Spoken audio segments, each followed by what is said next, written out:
Hello, hello, Libra Collective, Sun, Moon, and Rising. Ako po si James. Kumusta po kayong lahat? And welcome po sa James Tarot PH. Ito po ang inyong detalyado, komprehensibo at hindi beten na weekly reading for September 15 hanggang September 21. So Libra, kunin nyo lang po yung mga karasinit kayo ha and leave the rest. Yung pong iba impormasyon para po sa ibang Libra yun, kaya relax ka lang, okay? Use your intuition para makuha nyo po yung para sa inyo today na bigay sa iyo ng yung spirit guide sa ating reading. Okay po? So Libra, thank you again for all of your donations. Saka po sa mga hindi nag-skip ng ads. Ako, malaking bagay po yan para sa akin every time na meron po tayong free reading for Libra po dito sa James Tarot PH. So from the bottom of my heart, thank you again po for not skipping the ads. So Libra, ano naghihintay sa inyo ngayong buong September 15 to 21? Inhale. And exhale. At the center of your reading, you have, wow, the 10 of Wands. Beautiful. In the area of what you want, you have the 2 of Pentacles. Lovely. In the area of what you need, you have the Ace of Cups. Something beautiful is coming. Congrats po. In the area of what's affecting your current energy, you have the Queen of Cups. Yes, parehong puso ang pag-uusapan natin mamaya. Pag-usapan natin kung ano lalamanin yan. In the area of your near future, you have the 10 of Swords. Wow! 10 is here, telling you may ending of a tough cycle. Pero kung mahirap na ginagawa nito makaraang buwan, nakaraang linggo, ngayong linggong ito, malapit na matapos yan at magkakaroon ka talaga ng resolution na. Congrats po. In the area of your challenge for the week, yes, Death card. Pagbabago. In the area of your fortune, you have the Tower card. Yes, kung may pagbabago man, asahan mo, pagbabago ito para sa ikabubuti mo. Kasi nasa fortune area siya. So don't worry, okay? In the area of your divine messages, you have the Hermit card. Yes. At ang outcome mo for the week, eto yan Libra, mamaya sabay-sabay natin siya bubuksan at the end. But first, ano muna, lingering energy in your background, you have the 4 of Pentacles. 4 of Pentacles is you holding on to something na dapat nang bitawan.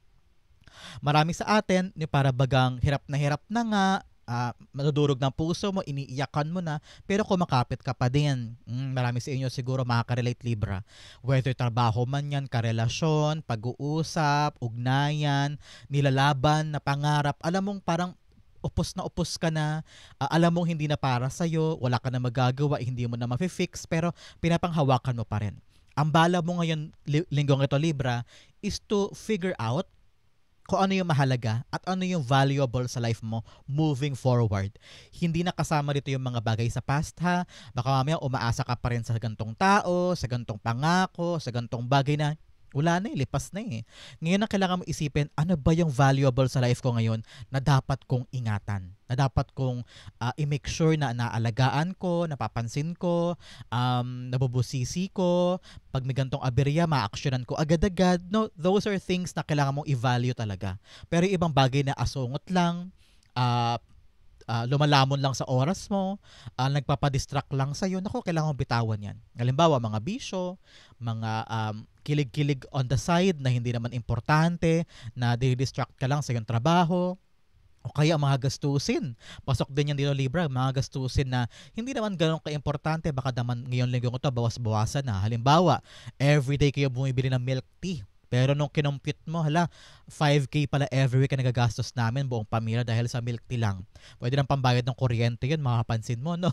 So sabi dito, take time na pagbusisi sa mga bagay na lumalabas at sa mga bagay na pumapasok when it comes to your financial status, okay? Kailangan talaga maano ka dyan, mitikuloso ka para mapanghawakan mo yung budget mo at yung mga dapat mong paglaanan ng pera, okay? Napakamagandang paalala at armas para sa linggong ito para sa'yo, okay? In the area of your core energy, sa pinaka-energy ng buong linggo mo, 10 of Wands. It's all about you. Parang magkakaroon ka na ng breakthrough. Nakita ko yan, breakthrough for something na pinaghirapan mo. Most especially po, dadaan tayo sa eclipse, okay? Solar eclipse naman ito. Kung nakaraan, siguro narinig mo sa balita, merong lunar eclipse. Ito po yung noong September 7. Pero ngayon, sa September 21 and 22, meron po tayong solar eclipse naman in the sign of Virgo. This time around, it will reveal information sa'yo. Kung saan may realize mo, now everything makes sense. Ngayon naiintindihan ko na. Parang meron kang surprise breakthrough. Meron ka parang aha moment na parang, gets ko na, may clarity na kung bakit ko pala pinaghirapan to, kung bakit ko pinasanpasan to, kung bakit importanteng matulay ko to hanggang dulo, kung bakit bigat na ako pero ginagawa ko pa rin, no? May karinawan ka. At yung kalinawan na yun, magdudulot sa iyo ng kalinawan sa mga dapat mong pahalagahan. And this hardship, kung ano man po itong pinaghihirapan ninyo Libra ngayong linggong ito, kung ano man itong pinubusisi mo ng matagal at mahabang panahon, at parang feeling mo hindi mo na kaya pero pinipilit mo pa rin ang sarili mo, nakikita ko meron kang mga positive news na maaasahan this time. Especially po in your career, napakalakas din ang impluensya po ni Jupiter sa iyong sign. Ano po, mag-expect ka ngayon ng positive news, ng mga good opportunities, ng mga approval, pwede rin for mga inaasikaso mo. Kung meron ka mga proposals, mga pitching, ganyan-ganyan, kung yung mga pinaghirapan mo nakaraang buwan, nakaraang linggo, magkakaroon ka na talaga ng magandang balita dyan or oportunidad na parang, yes, chance ko naman, parang ganyan. And for luck and financial growth din, makakatulong po sa inyo si planetary Jupiter this time. So, nakita ko din dito kung ano man yung pinagusumikapan mong matapos, mabuo, no? Magdudulot yan sa iyo ng financial security sooner than later. Kaya recharge and wag suko, malapit na. Sabi ko nga sa inyo, magkakaroon to ng aha moment, parang kaya pala, buti na lang pala tinrabaho ko, buti pala hindi ako sumuko, buti pala tinrabaho ko hanggang dulo, kasi may realize mo, ito pala yung rason, ito pala yung good outcome. Okay? 10 of Wands being clarified by the High Priestess. Yes. All-knowing High Priestess. Nakita ko rito na parang, kung ngayon malabo, tinan mo siya, hawak-hawak niya yung mga wands, mga responsibilidad niya, mga trabaho niya, mga obligasyon niya, nakaharang sa mukha niya. Hindi niya tuloy makita yung daan. Ibig sabihin, sometimes, lunod na lunod tayo sa pagod, lunod na lunod tayo sa hirap, sa sakripisyo, sa pagkayod. Minsan nawawala tayo sa focus sa pupuntahan natin. Parang sometimes kung na-question natin sarili natin, kaya ko pa ba? Magagawa ko pa ba? May saysay pa ba to? Pero kaya ka napapatanong kasi pagod ka lang o nahihirapan ka lang. Pero kung may tiwala ka sa sarili mo, you're listening to your intuition, alam mo kung gaano kahalaga itong pinagsusumikapan mo. For you, for your family, for your future. Narinig ko dito, believe in yourself. Na matatapos mo rin to. Believe in yourself na magagawa mo yan. Kahit gaano kahirap, kahit gaano kahaba, kahit gaano kabigat. Kung alam mo yung responsibilidad na yan ay nakaatang sa'yo. Kung alam mo yan talagang dapat mong gawin, you have the power and the innate understanding na magagawa ko ito. You need to rewire your brain. Kasi alam na ng puso mo eh. Alam ng puso mo na ito'y dapat mong gawin, na ito'y para sa'yo. Kaya kailangan mong ihawa o mahawaan yung isip mo na kaya ko to, magagawa natin to. Papasaan ba't matatapos din to? Parang mga ganyan. And, tinan mo naman ang armas mo. Stability and also discipline. Na kung ano yung dapat gawin, gagawin. Kung ano yung kailangan gawin. Kung ano yung mga bagay na kailangan ko. Okay? Ngayon, nakita ko talaga, alam mo kasi yung kapalit eh. Alam mo yung kakahinatnan eh. Alam mo yung para sa iyo eh. Kaya kahit minsan you're so unsure, pero ka mga unclear thinking na, paano to? Hanggang saan ko to gagawin? Mga ganyan. Makakaya ko kaya? Marami kang uncertainties at ramdam ko yan sa iyo. Don't worry. Hindi ka nag-iisa sa issue na to at may nakakaunawa sa iyo, Libra. Kaya just relax. Maraming bigat, maraming hirap. Parang sayo mo hindi ko na kaya. Pero naisip mo, ay para sa pera, ay para stable na kami, ay para may panggastos kami, para bukas makalawa hindi na ako mag-isip kung saan ako kukuha ng panggastos. So ngayon, alam ko kakayanin mo. Okay? In the area of what you want, you have the Two of Pentacles. Sometimes sabi mo, gusto ko balansehin ang buhay ko, gusto ko na makapamili, pero parang wala kang chance. Some of you parang, kung pwede lang, iwanan ko na to all and all eh. Parang may mga ganyan, sobrang bigat, sobrang hirap. Minsan naisip mo, umalis na lang ako bigla. Hindi ako nagpapaalam. I'm going somewhere else, somewhere new na hindi ako kakilala ng kahit sino. Magsimula ako ulit para magaan. Parang ganyan. Parang yung parang sa fantasy land mo, parang ganoon, 'di ba? Parang alis na lang ako, ayoko na, bitaw na ako, suko na ako, mag-start over ako somewhere else, parang ganyan. Pero hindi eh. Ang reality natin, ito ang mga responsibilidad mo, ito yung mga dapat mong kunin, ito yung mga dapat mong dalhin. Kaya nakita ko talaga dito na ngayon, ang payo sa iyo ng spirit guides mo, wag ka na mag-overextend ha. Halimbawa, meron kang trabaho ngayon, yung station mo punong-puno na ng gamit, lahat ng aasikasuhin for the whole week. Hanggang next week pa nga, may gagawin ka pa dyan eh. So, wag ka na tumanggap ng bago. Sabi mo, ay puno na po ako, next time mo nang dalhin yan sa akin pag naayos ko na to. Be discerning, Libra ha. Pag alam mo hindi mo na kaya o pag punong-puno na yung mga plato mo, yung mga kamay mo, learn to pagaanin yung mga bagay na mabigat. Halimbawa, bigyan kita example. Puro ka responsibilidad sa pamilya. Lahat ng obligasyon sa iyo nakaatang. Well, siguro before, bukas kamay mo naman yang tinanggap, bukas kamay mo naman yang ah, inako. Kasi sabi mo, walang ibang aasahan ako lang Pero ngayon, sa buhay mo ngayon, mabigat na. Sabi mo, kailangan nang isipin yung para stability ng future.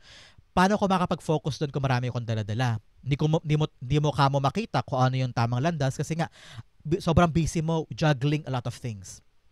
Pero nakita ko dito, if you really want to be focused sa mga mahalaga lang, sayo mo, kailangan ko pag-focusan to, and then time for myself, time for me to recharge, time for me to go other things. Sabi dito ng spirit guides mo na may mga paraan para pagaanin yan. Sometimes yung mga obligasyon ka o responsibilidad na ngayon na-realize mo, ay, pwede ko na ipasa sa kanya kasi able na siya. Ay, pwede ko na ipasa dito kasi may pera na rin siya nagkatrabaho na rin siya so kaya na niya So, pwede ka na makipaghatian sa mga obligasyon na kaya naman na iba. So, mahadaan mo yan sa matinong pag-uusap. Kung ito man ay pamilya mo, kausapin mo na halimbawa, huy, mga anak, may trabaho na kayo, kumikita na kayo, baka naman pwedeng kayo na sumalo nito. Kung partner mo naman yan, huy, partner, may trabaho ka na rin naman, baka pwedeng hatian na tayo. So, mahadaan mo naman yan sa matinong pag-uusap para gumaan yun sa'yo. Sabihin mo, hindi ko na kasi kayang pasanin lahat, baka pwede naman gumaan-gaan na, 10 years na akong ginagawa lahat ng ito ng paulit-ulit, baka naman pwede nang gumaan yun sa akin. So, magagawa mo naman yan sa matinong pag-uusap, Libra. Nasa tamang word, word construction or sentence construction yan para sa'yo. Para maunawaan ka at hindi ka ma-misinterpret. Okay? Ngayon, cultivate that time to really choose. Choose. Alin lang ba dyan ang kaya mo ngayon para hindi ka ma-burnout? Especially po, on this week, ayon sa iyong planetary alignment, avoid burnout.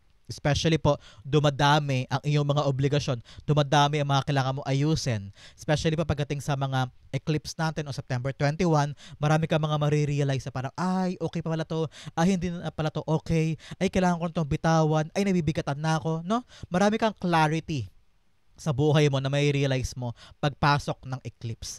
Kaya nakikita ko talaga na marirealize mo, ay, kailangan ko na palang ayusin yung mga bagay na hindi sa akin, ipasa ko na to, no? So ngayon, magkakaroon ka ng clarity dyan at pag-action dyan, okay?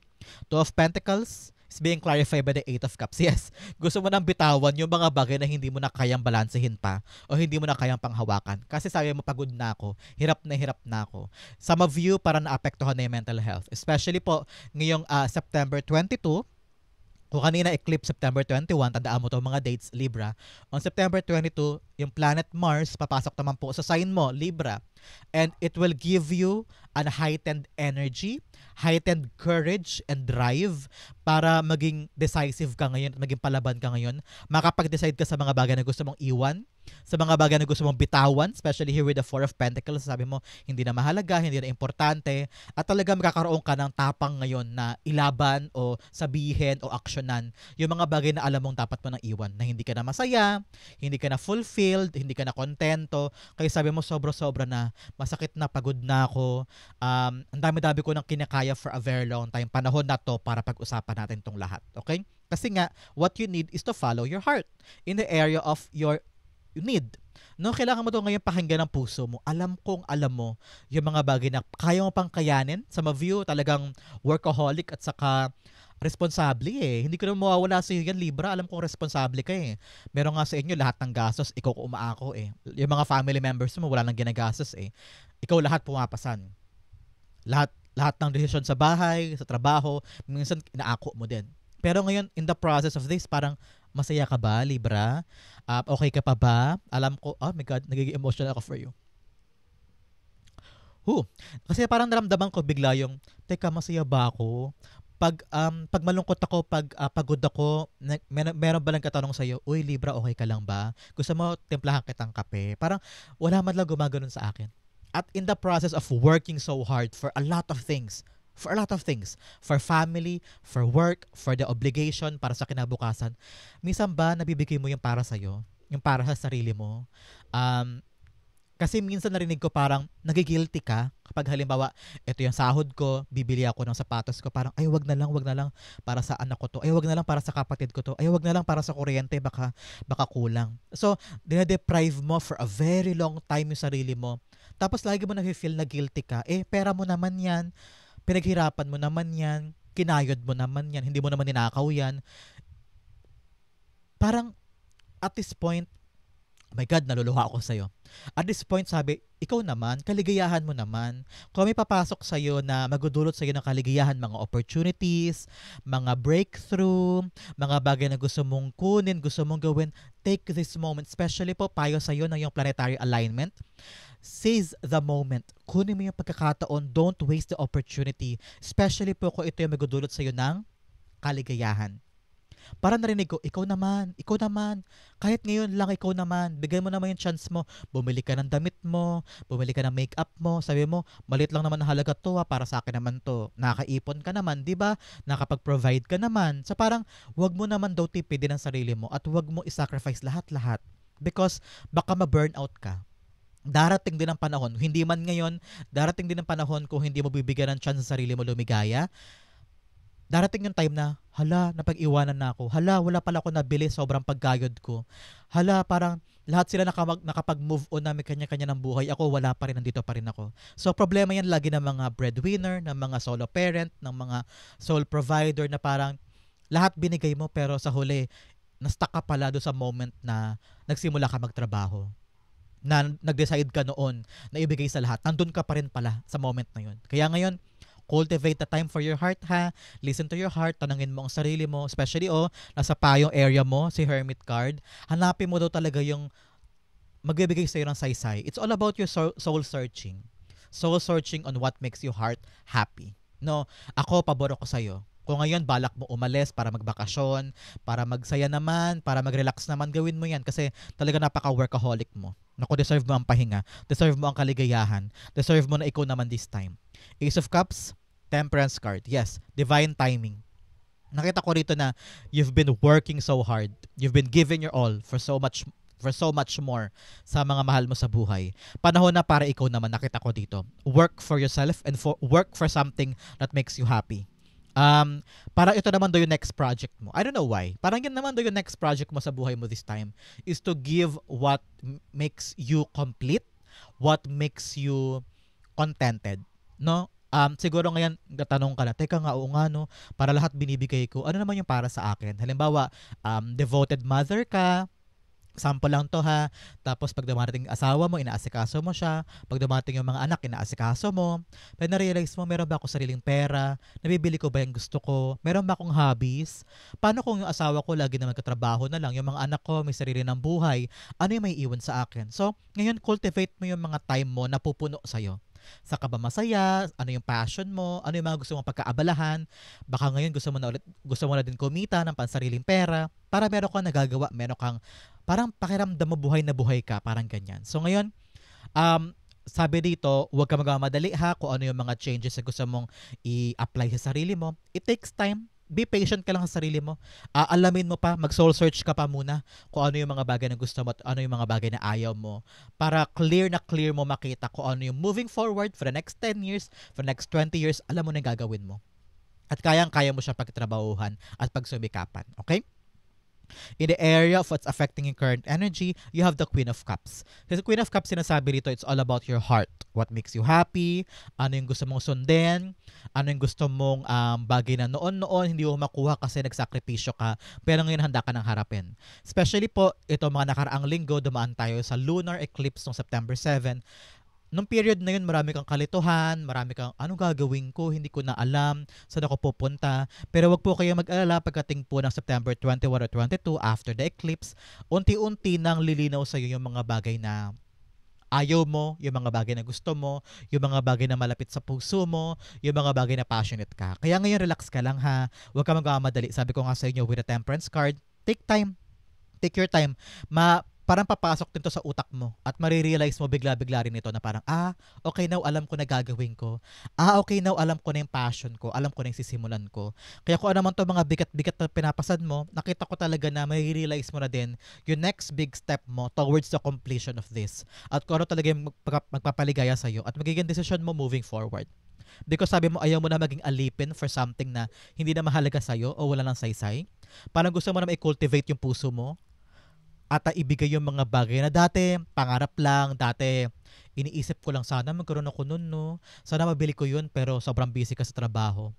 I don't know, may nakakita ko ng taong cashier. Hindi ko po alam, cashier sa mall or sales lady. Hindi ko po alam ha. Bigla ko siya nakita sa image ko.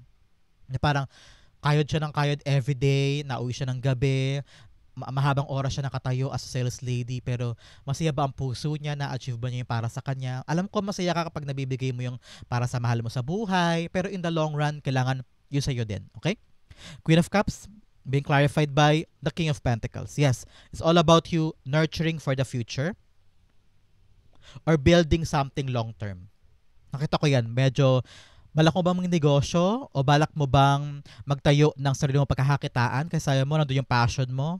Ano na nakita ko nagtatahi, mananahi, or parang gumagawa ng damit, gumagawa ng mga retaso, something like that. Na parang sabi mo, parang may pera ako dun parang makakuha ako ng pera dyan, parang gusto kong simulan. So, parang ganun yung example. So, whatever na passionate ka, nakita ko na yun ang magdudulot sa'yo ng fortune at malaking pag-alagwa pagdating sa iyong pera. Ngayon, sabi ng spirits mo dito, maging sigurista ka muna. Ha? Hindi porket gusto ng puso mo, ilalaban mo na agad. Sometimes, you also need to think, may budget ba ako? May pondo ba ako? Kaya ba ng katawang lupa ako? May pwesto ba ako? So, kung ano man po yung binibuild mo na pagkakakitaan that will give you money, ay kailangan pinag-iisipan din. Ha? Hindi puro silakbo lang ang damdamin. Pero at least po, with the Mars in Libra in your sign on September 22, feeling ko talaga meron kang decisive move. Meron kang hakbang na gagawin na mag-uugat sa passion mo para buuin yung iyong pagkakaperahan in the near future. Okay? Especially po, in the near future, you have the Ten of Swords. Lahat ng pinaghirapan, tapos. Lahat ng sakit, kirot, dusa, tapos. Okay? Napakasarap pakinggan, napakasarap na panghawakan, di ba? Especially po dito, katabing-katabi niya Tower card, nasa posisyon ng fortune. Ibig sabihin, things are changing in your favor. Yung mga bagay na mapanakit, tapos na yan. Yung cycle, 10-10 here, 10-10 is telling you, patapos na yung bigat sa mga bagay na kumakadena sa'yo o nakakawala ng hope sa puso mo. Nakita ko na, nakakita ka na ng pag-asa, nakakita ka na ng sibol ng araw na parang, yes, may chance pa ako. Yes, makakabangon pa ako. At unti-unti mo ito nakikita. Nakikita mo na to, ikaw mismo, nahawakan mo na, naramdaman mo na, may pruweba na uy, umaangat na ako, uy, gumagana na yung in-implement ko na changes sa buhay ko, wow, things are changing, nakakabawi na ako, nakakabawi na kami. So, ngayon, huwag kang matakot, huwag kang mag-alala, huwag kang malungkot na, ay, baka hanggang dito lang ako, ay, baka habang buhay na akong ganito. Hindi. Isang pruweba sa'yo in the near future, magbabago pa yan. Aangat ka pa. Kaya ngayon, sabi ng spirits mo, oy, tulungan mo ang sarili mo, ibangon mo ang sarili mo. Hindi pwedeng aasa ka lang sa tadhana. Sometimes, you need to prove to God, to universe, kaya higher power, kung ano man po pinapaniwalaan ninyo, na handa ka rin na baguhin ang buhay mo. Meron ka rin ginagawa to make it happen. No? Sabi rito, kahit gaano kadami ang tulong, kahit gaano kadami ang blessing, kung ikaw mismo wala kang kumpiyansa sa sarili mo na bumangon, mahasayang lahat ng yan. Alam mo yung mga addict sa sa sugal, yung parang tinutulungan mo sila magbago, pero hindi, kapit na kapit pa rin sila sa pagsusugal, ay wala kang matutulong dyan. Kahit gaano mo pinagusumikap para tulungan sila, kung sila mismo hindi nila kayang tulungan ang sarili nila, walang pagbabago mangyayari. Kaya ngayon, pinapayo sa iyo ng Spirit Guides mo Libra, napakalinaw, help yourself in the changes you want to create. May mga pagbabago kang pwedeng i-implement sa sarili mo, pero ikaw daw mismo ang kailangang kumilos pauna. Okay? At doon papasok yung mga opportunities. Okay? The Ten of Swords being clarified by the Lover's card. Yes. Tungkol sa mga bagay na pinipili mo, sa mga taong mahal mo, sa mga taong kinakapitan mo, sa mga valuable and worthy things in your life. Halimbawa, pangarap man yan, trabaho, fortune, or mga dreams mo. Kung talagang gusto mo to, papanindigan mo to at babangon ka. Hindi ka magasayang ng oras, hindi ka papanghinayangan. Sabi mo, ay, time na to para gawin ko to. Babangon ako para makuha ko na siya. No? Kung committed ka, alam mo naman, kung committed ka at talagang papanindigan mo yan, gagawin mo ang lahat. Parang ganyan, okay? In the area of your challenge for the week, you have work through your fears. Yes, yung mga takot mo sa mga bagay-bagay, naku, yan ang ahadlang sa'yo. Kaya ngayon pa lang, Libra, nag-uusap tayo, matutunan mo nang i-rewire ang isip mo para itapon sa bintana yung mga bagay na takot, duda, alinlangan, worry. Alam mo, if you have God, you will not worry. You should never worry. Kasi nakasuklob ka sa kanyang payong. Kaya ano man ang mangyari, alam ko protektado ka ni God. Okay? Kaya work on your fears. Another message, you and your loved ones are safe. So don't worry, ang kamag-anak mo, ikaw ay ligtas ngayon, kayo ay protektado and safe this time. So congrats po. In your challenge, you have the death card. Challenge sa'yo pagbabago. Some of you, parang ayaw mag-change, ayaw baguhin, ayaw mag-grow, ayaw umalis, no? Nakikita mo naman na, parang kahan na to, Libra. Tayo-tayo lang naman to. Tayo-tayo lang. Walang ibang nakikinig. Tayo-tayo lang to. So, no judgment. No judgment. Hindi ka tayo hinuhusgahan. Sabi ng spirit guides mo, meron ka daw dapat baguhin. Alam mo kung anong dapat mong baguhin, pero hindi mo ina-actionan. So, paano mo makukuha yung financial stability at material wealth na hinahangad mo for your family kung parang ayaw mo magbago ng isang bagay? Halimbawa, tanghali ka lagi nagigising. To the point na hindi ka nakapagbukas ng maaga sa negosyo. So, paano papasok ang swerte kung kinakatamaran mo everyday yung dapat mong gawin? Halimbawa din, nakikinig ka sa mga naigang tao, lahi kang sumasama sa mga friends mo na every meeting nyo, lagi may chismis, lagi may drama, napapabarangay pa yung isang kaibigan mo. So, parang kailangan mo na baguhin yun. Huwag tayo sumama sa kanila, puro naiga yan. Naapektuhan ng yung frequency of energy of money. Okay? Halimbawa din, sa pamilya, puro away-away-away. So, kailangan baguhin yung atmosphere doon. Kailangan may change ka para magbago din yung kapalaran. Parang ganyan. Some of you, mindset. Lagi mo iniisip na mahina ka, lagi mo iniisip na hindi mo kaya. Kailangan mag-transform ka, baguhin mo yung isip mong yan para pumasok sa iyo yung mga dapat na para sa iyo. Para tumapang ka, para magkaroon ka ng kakaibang mindset to fight for what you want. Nakita ko rito na if you will not resist the change, papasok ang mga dapat pumasok. Especially here, masyado mong niyayakap yung mga bagay na dapat mo nang bitawan. To the point na hindi ka nag-grow. Kung gusto mong mag-grow, gusto mong umabante ang buhay mo, kung gusto mong umalagwa ang buhay mo, kailangan nang bitawan yung hindi na para sa'yo at baguhin na yung alam mong dapat mong baguhin. Alam mo, nakikita ko dito, alam kong alam mo eh. Alam mo na yung mga habits mo, sinasabi mo, ginagawa mo, nasa paligid mo na kailangan ng change.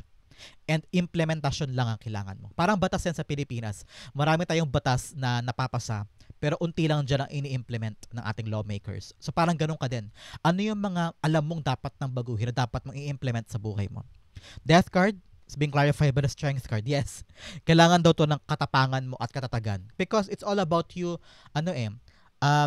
nililinis mo yung buhay mo eh. Sometimes, ang unang-unang level nito ay pag-admit, aminin sa sarili na kailangan baguhin to. Halimbawa, gimmick-gimmick sa gabi, sugal-sugal, inom-inom. Minsan ayaw natin marinig eh, na ikaw, inom ka ng inom.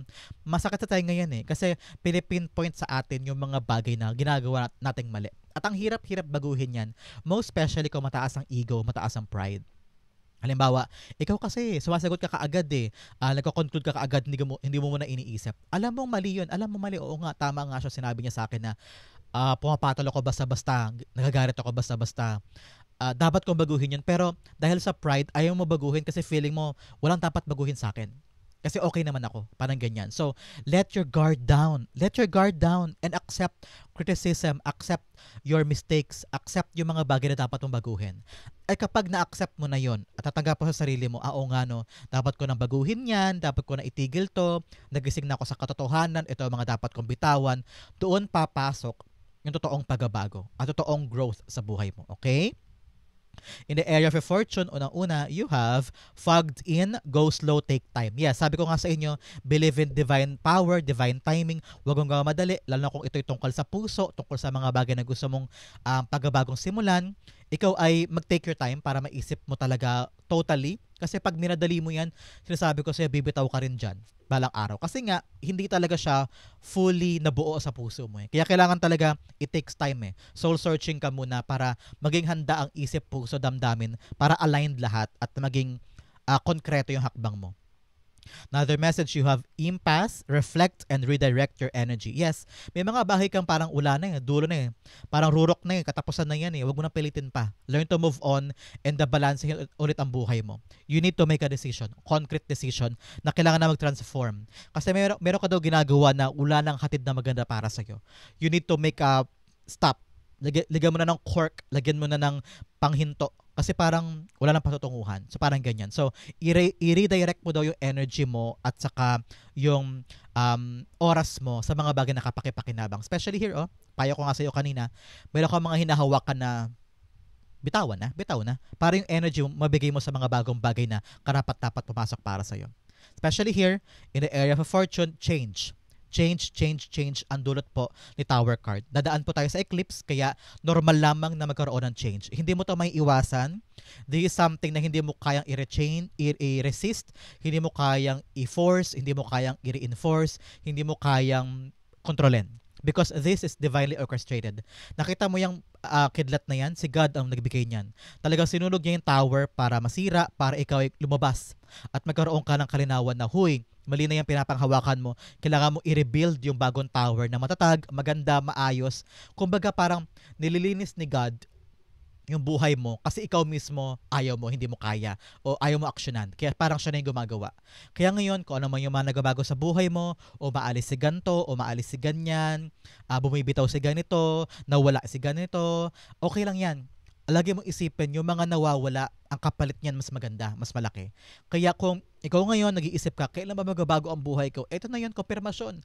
Magbabago na ang buhay mo for the better kasi nasa area siya ng fortune. Kaya walang dahilan para matakot, walang dahilan para ma-stress ka. Kasi yung mga nagbabagong parte sa buhay mo this time, this is for the greater good. Okay?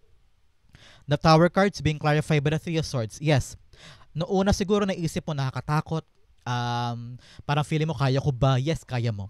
At unti-unti na nagbabago yung mga bagay na mapanakit sa'yo in the past 5 months, past 5 weeks. Parang dumanas ka ng bigat sa ma-view, parang nawala ng pera, naubos yung ipon, nahiwalay, nagkaroon ng problema sa pamilya o problema sa relasyon. Kaya ngayon, unti-unti na nagbabago yan. Nasa area siya ng fortune So, pag lumalabas po si Three of Swords, ito ay card of moving on o moving forward. Kaya, ngayon pa lang nakikita ko talaga nagbabago na sa buhay mo. Kung ano man yung mapanakit dati, ito unti-unti mo na natatanggap, unti-unti mo nang alam mo yun, parang nakakasanayan na naging parte siya ng buhay mo at tinatanggap mo na yun nangyari na So wala na magagawa doon at yung mga pagbabago ngayon na i-implement mo galing doon sa mga pagdadapa mo, sa pagkalubog mo sa kumunoy at pagkahirap mo, alam ko i-implement mo yan sa buhay mo this time at magiging okay na ang lahat. Kung ito man ay tungkol sa pera, ibig sabihin, nag-iisip ka na ng changes para sa pera. Kung ito man po ay sa love life, ngayon nagiging matalino ka na para next time, alam mo na yung next mong gagawin. So, talagang nagbabago ka na when it comes to the sorrows and pains na dinanas mo before. And you are now a wiser, better person at pangahawakan mo na lang yung mga bagay na importante sa'yo. Yung ibang bagay, madali na yan sa'yong i-let go, sinasabi ko sa'yo.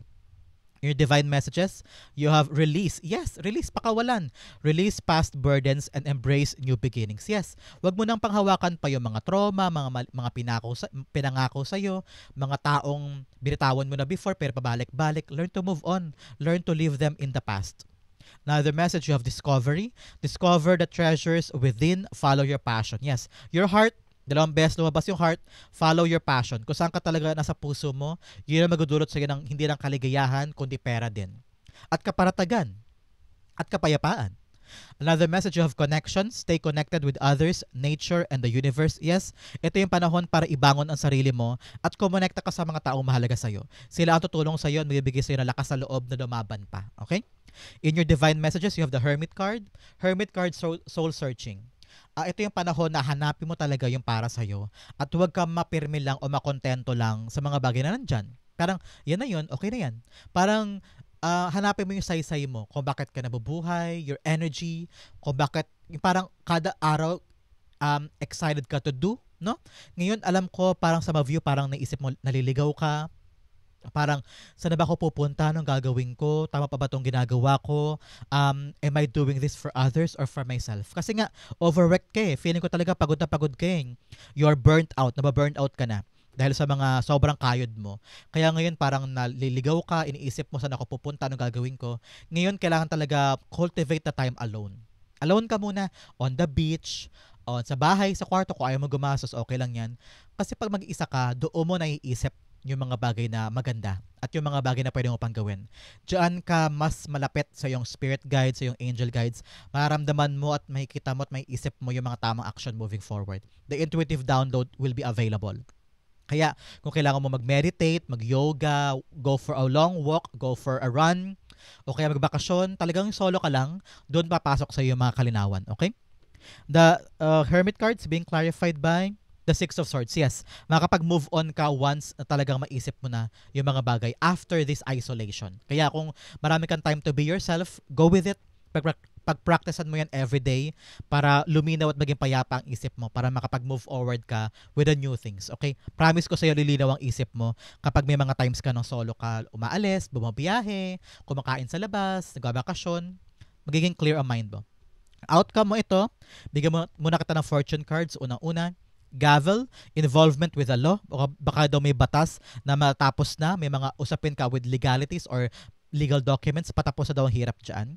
Now, the message you have, wedge, someone is trying to come between you and a friend or something you want. Meron daw po ipigil sa'yo na ma-achieve ang bagay na gusto mo. Maaring ikaw yan or ibang tao. Panahon na to para talaga maging decisive ka at maging palaban.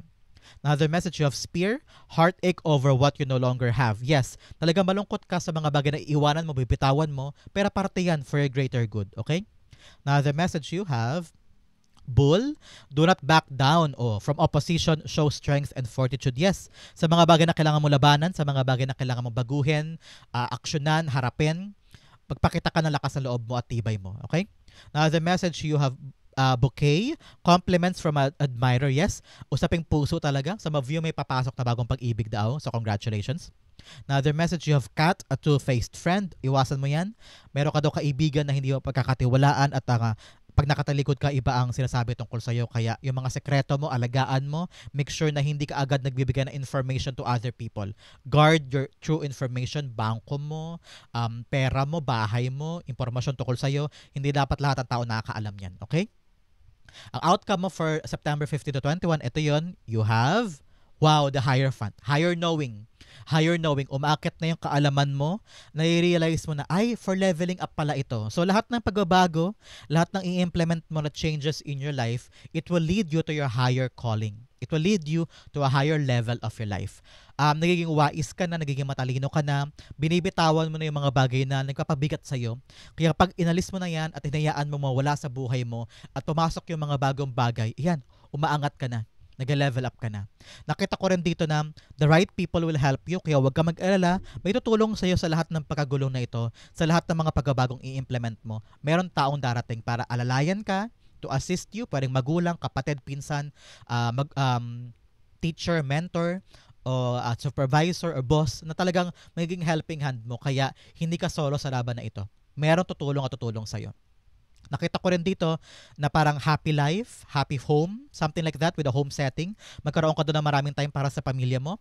And cultivate time for your commitments. May mga ugnayan ka daw, relasyon, trabaho na nilalaan mo yung commitment mo dyan, kailangan daw ikaw ay nakatutok doon. Especially po sa mga kontrata, sa mga pipirmahan, sa mga agreements, kailangan talaga gina-give mo yung responsibility mo at obligasyon mo doon and ipakita mo na ikaw ay may isang salita. Okay? Hierophant, the Sun card. Yes, time mo talaga to para malinawan ka at magkaroon ka ng positivity that the good things will come. Nakita ko dito sa dami ng pinagdaanan mo, nagkaroon ka ng higher knowledge, nagkaroon ka ng malinaw na pagkakaunawa sa mga bagay-bagay at malinaw na sa iyo kung ano yung mga dapat mong puntahan. Sabi mo, part na yan ng past ko, ito yung gagawin ko sa future ko, ito yung ako ngayon, at lahat na unawaan mo na, clear na sa mind mo. And with a higher wisdom, higher knowledge, nagiging positibo ka. At hindi ka nakatulad dati na puro ka nega, puro ka takot, puro ka atras abante. Ngayon matapang ka na at positibo na yung pananaw mo sa buhay mo. So, good for you. Good for you. Nakita ko rin dito na magkakaroon ka daw ng malapit na ugnayan sa iyong spiritual power, kay God. Kung ano po yung relihiyon nyo ha, talagang nakita ko na madasalin ka na ngayon. At talagang lumalakas ang loob mo at nagiging positibo ka dahil sa iyong spiritual power. So, napakaganda for you. Libra, that is your September 15 to 21. Comment down below kung nakaresonate ka at nakarelate ka. Thank you again for watching Gandulo. I love you. This has been James from James Arrow PH. God bless everybody.